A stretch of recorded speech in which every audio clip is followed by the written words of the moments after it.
When I first learnt of the existence of this game, I was pretty stoked about it. A large part of my teenage years was spent on playing through the Baldur's Gate Dark Alliance games, as well as the Champions games after that, so I was optimistic about getting another game like it, especially given that this game was to be a spiritual successor.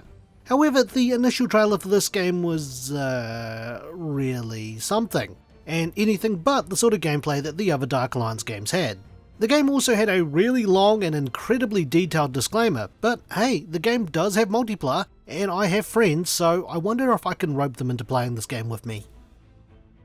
Dungeons & Dragons Dark Alliance takes place in the Icewind Dale region of Faerun after the events of the R.A. Salvatore book The Crystal Shard.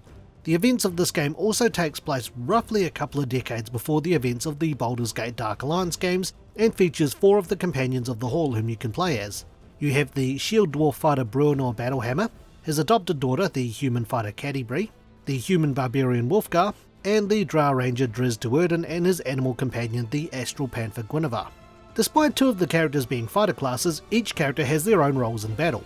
Bruenor acts as the tank of the team, Catti-Brie excels in ranged combat, Wolfgar gets right in and acts as the heavy hitter, and Driz relies on his mobility and quick strikes to deal critical damage through backstabbing. The game is split up into a tutorial level and 7 dungeons comprising of 3 acts each, as the companions fight against the forces called upon by the Crystal Shard Grinchinobbon with the promise of power, and the Ice Dragon Icewind seeking revenge for the death of her mate Icing Death. Or if you really want to know the proper name, that, since I feel I'll never get the pronunciation right. Icing Death, is a little bit of background history, was killed by Wolfgar and Driz, with the latter obtaining a scimitar as part of the spoils, naming it after the dragon. The game can be played alone or with up to 3 other players and is a third-person action RPG. The game also features cross-play as well between Xbox and PC players, and PlayStation 4 and PlayStation 5 players, which is neat too, though there isn't any cross-platform play, so PlayStation players can't play with PC or Xbox players. But more importantly, is this game any good? Find out in The Good.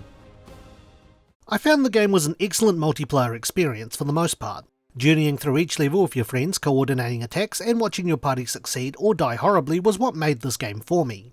Each level has a difficulty level you can select, with higher difficulties providing more gold and better loot at the cost of more powerful enemies, and it's not unusual for higher difficulty enemies to beat you in only a couple of hits. Thankfully, after certain areas when you clear them out of enemies, you'll get a choice of increasing your chances of better loot, or resting and creating a checkpoint at the cost of losing your loot bonus.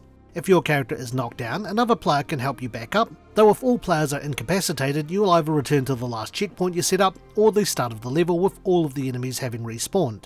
This does become a bit of a chore when playing alone, as I feel the levels are designed with cooperative play in mind, given the disadvantage you have against the enemies when fighting them solo, especially if your character excels in close quarters combat. Catti-Brie has the benefit of playing the patience game by just sitting far enough away and picking enemies off slowly using her bow and arrows, without alerting them. Hell, enemies will even continue talking to each other as Catti-Brie picks them off, more about that later. A majority of my playthrough was with friends, and overall we had a pretty fun time fighting together as a team.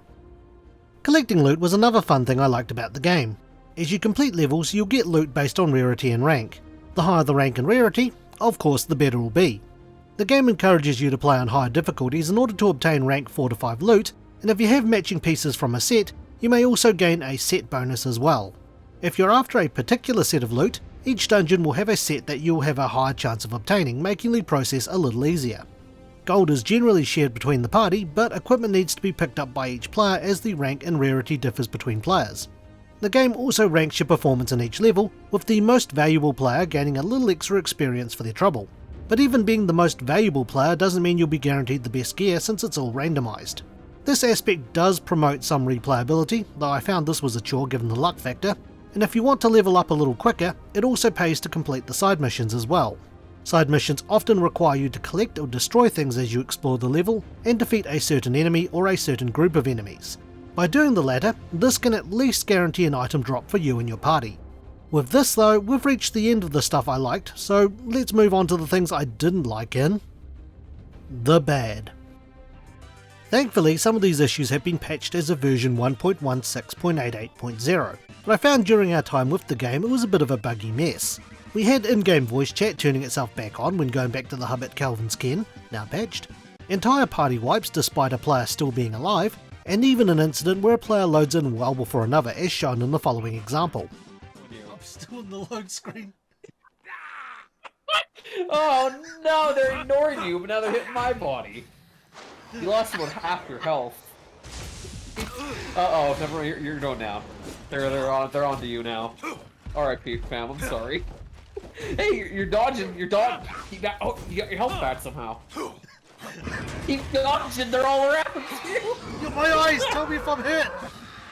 Though I suspect this might be a difference between the solid state drive in an Xbox Series X against a standard hard drive in a PC. Sometimes a character would load into Calvin's Ken without any gear.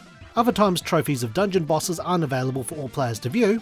And in a stage I found there were times where I or a friend had been continually silenced despite not being anywhere near silence crystals, or in a more unusual case, stuck with a health regeneration buff effectively making my character invincible. The camera lock-on has been a real annoyance as well, but thankfully this has also been patched. Enemy AI, which has been supposedly patched, also needed work, as when I was playing through levels, some enemies would just stand there and let our characters wail on them. Some of them will even just stand there and do nothing while your friends revive you. And of course, as I mentioned earlier, some will just keep talking while Catti-Brie just stands in the distance shooting at them. Some of these bugs were initially funny, but others have been a real annoyance, and it sort of makes me feel like this game was rushed to release. Enemy variety I also felt was a bit lacking. While I understand that the crystal is called upon these enemies, and they can be found in each dungeon, the end of stage bosses and even the end of dungeon bosses for the most part were just stronger versions of regular enemies that have been given a name and a larger health bar. If you know how to deal with these enemies, then a lot of the bosses in the game are very manageable. There were only a few bosses I felt I'd never come across before and was more cautious in terms of attack patterns as they would be new to me. While the issue of bosses just being stronger regular enemies isn't as big an issue, I think giving them a completely different set of moves would make a world of difference. Other than that, I think I've covered all of the things I really didn't like about the game, so it's time I give the opinion. Dungeons & Dragons Dark Alliance I found was a fun game to play with other people, and not so much by yourself. I feel the game was made to be a multiplayer experience, and the odds are stacked against you playing solo. Collecting loot was pretty fun, though the game was let down by numerous bugs on release, some which at the time of this review are ongoing, brain dead AI, and a lack of enemy variety and moves for a majority of the bosses. If you're looking for an action RPG to kill time with friends, then it's something to look at, it's free on Game Pass. But I'm personally more mixed on it. It's not a terrible game, but it certainly isn't a great one, and I'd take games like the Baldur's Gate Dark Alliance series any day over this. So with that, it's time for my rating. I would give Dungeons & Dragons Dark Alliance a Verbig out of 10. Thanks for watching, and stay tuned for the next Infinite Backlog review. If you enjoyed today's review, feel free to check out some of our other videos and subscribe for more. You can also follow us on Twitter, Instagram and our Facebook page. Once again, thank you for watching.